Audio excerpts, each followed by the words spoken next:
प्रतापगढ़ नाम की एक राज्य में राणा प्रताप नाम का एक शक्तिशाली और दयालु राजा रहते थे। प्रतापगढ़ बहुत ही धनी राज्य था। राज्य में किसी को भी आर्थिक रूप से कोई भी परेशानी नहीं थी। प्रतापगढ़ राज्य का धन संपत्ति देखकर देवताओं को भी जलन होती। एक दिन एक भूत आकाश से राज्य की तरफ देख रहे थे। इस राज्य में तो बहुत धनराशि है, मुझे देखना होगा इस राज्य के लोग कैसे हैं। वह भूत आकाश से जमीन पर उतरकर राज्य से दूर नदी किनारे अपने जादू से एक पेड़ के अंदर समा जाते हैं। भूत के पेड़ के अंदर जाते ही पेड़ के सारे फल सोने और हीरे के हो जाते हैं। एक दिन विक्रम नाम का एक इंसान नदी किनारे से गुजर रहा था। तभी उसे सोने और हीरे से भरा जादुई पेड़ दिखाई देता है। अरे बाप रे दादा रे, ये किस तरह का पेड़ है? इस पेड़ पर तो सोने और हीरे के फल लगे हुए हैं। मुझे तो ये कोई जादुई पेड़ लगता है। 2-3 फल उतार लेता हूँ, फिर तो ऐसी ऐस होगी। रमेश सोने और हीरे के फल उतारने के लिए पेड़ के ऊपर चढ़ने लगता है। पेड़ के ऊपर चढ़कर जैसे ही रमेश एक फल तोड़ता है, तुरंत पेड़ के अंदर से वह भूत बाहर आता है। कौन है तू मूर्ख इंसान जो मेरा फल चुराने की कोशिश कर रहा है? मर गया रे, ये भूत कहाँ से आ गया? मैया रे, मुझे इस भूत से कोई बचाओ। वह भूत रमेश का सिर उसके धड़ से अलग कर देता है और उसके सिर को पेड़ से लटका देता है। तुम्हारे राज्य में इतना खजाना होने के बाद भी तुमने मेरे खजाने पर नजर डाली। अब से तुम जिंदगी भर मेरे पेड़ का फल बनकर लटकते रहोगे। भूत फिर से पेड़ के अंदर चला जाता है। इस घटना के कुछ दिनों बाद एक दिन विक्रम नाम का एक मछुआरा उस पेड़ से कुछ ही दूरी पर मछलियां पकड़ रहा था। कुछ दिनों से इस नदी की मछलियों को बहुत चर्बी चढ़ी है, हाथ ही नहीं लगती। अब लगता है मुझे नदी में उतरकर मछलियों को पकड़ना होगा। विक्रम नदी में बार बार जाल फेंकता है, लेकिन उसे बिल्कुल भी मछली नहीं मिलती। ये जगह ही मनहूस है, इतनी देर से जाल फेंक रहा हूँ, मछली तो क्या एक केकड़ा भी हाथ नहीं लगा। थोड़ा उस तरफ जाकर देखता हूँ। विक्रम अपना जाल लेकर उस पेड़ की तरफ जाने लगता है। जैसे ही विक्रम की नजर पेड़ के ऊपर पड़ती है, वह हैरान रह जाता है। ये क्या है? खजाने से भरा हुआ एक पेड़? मुझे खुद को संभालना होगा, कहीं इतना खजाना देखकर मुझे सदमा न लग जाए, नहीं तो अमीर बनने से पहले ही मैं मर जाऊंगा। तभी विक्रम की नजर पेड़ से लटकती कटी हुई सिर के ऊपर जाती है।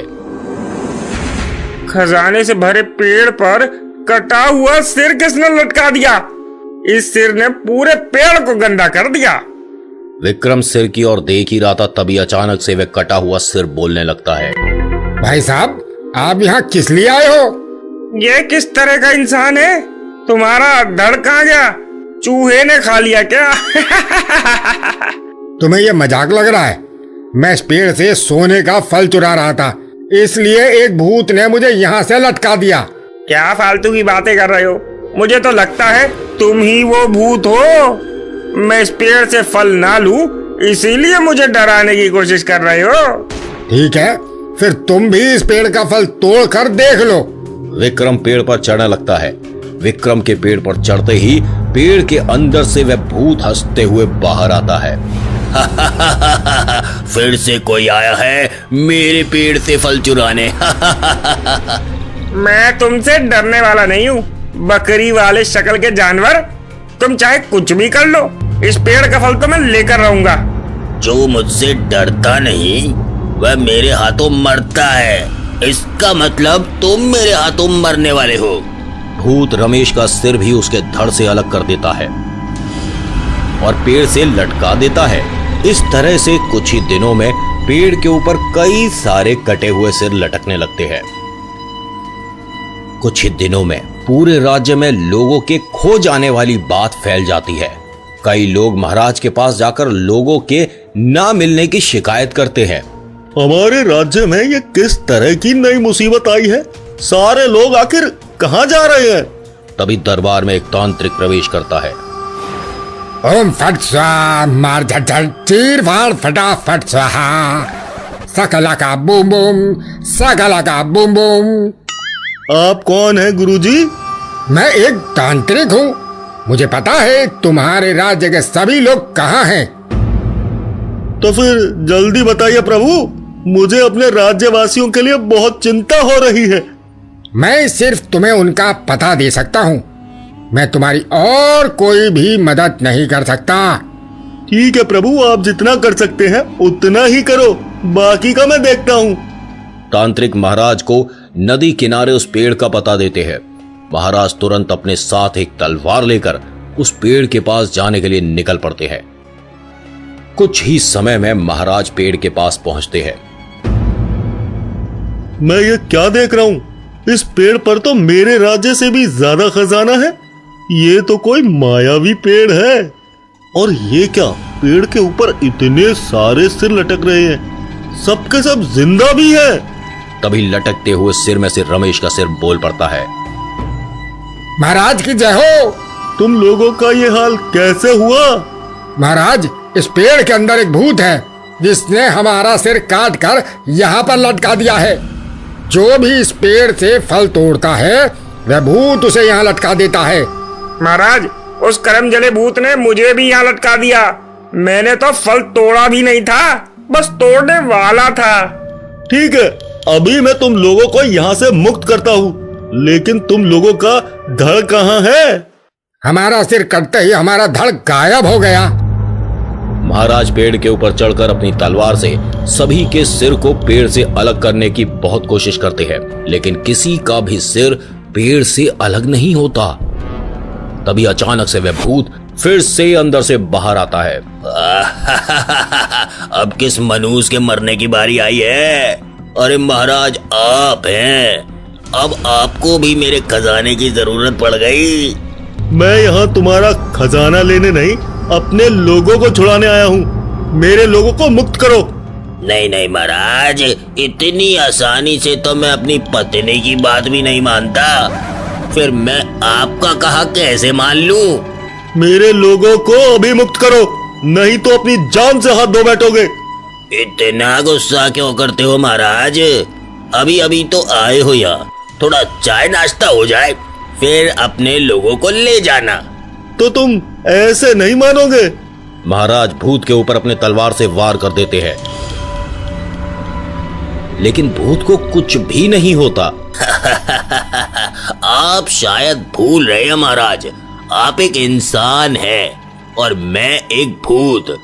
इंसानों में आपसे सभी डरते होंगे, लेकिन भूत लोग में मेरा भी कम नाम नहीं है। एक ही शर्त में आपके लोगों को छोड़ सकता हूँ। जल्दी से अपनी शर्त बताओ और मेरे राज्य से भागो। महाराज, मैंने जितने भी लोगों को यहाँ पर लटकाया है, मैं उन सबको छोड़ दूंगा और इस पेड़ का सारा खजाना भी इस राज्य के लिए छोड़ जाऊंगा, लेकिन बदले में आपको मेरे साथ चलना होगा। भूत की शर्त को सुनने के बाद महाराज सोच में पड़ जाते हैं। महाराज, आप इस भूत की बात मत मानना। हम लोग बहुत ही पापी हैं। हम लोगों को मरने दीजिए। हमारे राज्य के भले के लिए आपको रहना होगा। हाँ महाराज, आप इस करम जले की बात को बिल्कुल भी मत मानना। मैं इस राज्य का महाराज हूँ। इस राज्य में रहने वाले सभी की जिम्मेदारी मेरे ऊपर है। मैं तुम लोगों को इस हाल में नहीं छोड़ सकता। तो फिर आपने क्या सोचा महाराज? मुझे तुम्हारी शर्त मंजूर है। मुझे पता था महाराज, आप जरूर मेरी शर्त मान लेंगे। अब चलिए मेरे साथ। वह भूत सभी लोगों को मुक्त कर देता है और महाराज को वहां से अपने साथ उड़ाकर राज दरबार ले आता है। ये क्या, तुम मुझे राज्य महल क्यों लेकर आए हो? महाराज, कभी मैं एक देवता हुआ करता था। एक ऋषि की श्राप ने मुझे भूत में बदल दिया। तब से मैं आप जैसे किसी नेक इंसान को ढूंढ रहा था जो मुझे इस श्राप से मुक्त करा सकता था। आज मेरी श्राप की मुक्ति हुई। आपका बहुत बहुत धन्यवाद महाराज। ये सब कहते हुए वह भूत एक देवता में बदल जाता है। महाराज, सच में आप महान है। मैं आशीर्वाद देता हूँ, आपका राज्य हजारों सालों तक समृद्ध रहेगा और आपका नाम दुनिया के अंत तक सब याद रखेंगे। आपका बहुत बहुत शुक्रिया। इतना कहकर वह देवता वहां से हमेशा हमेशा के लिए चले जाते हैं। वह सोने और हीरे से भरा पेड़ भी महाराज को मिल जाता है, जिससे महाराज बाद में अपने पूरे राज्य में बांट देते हैं।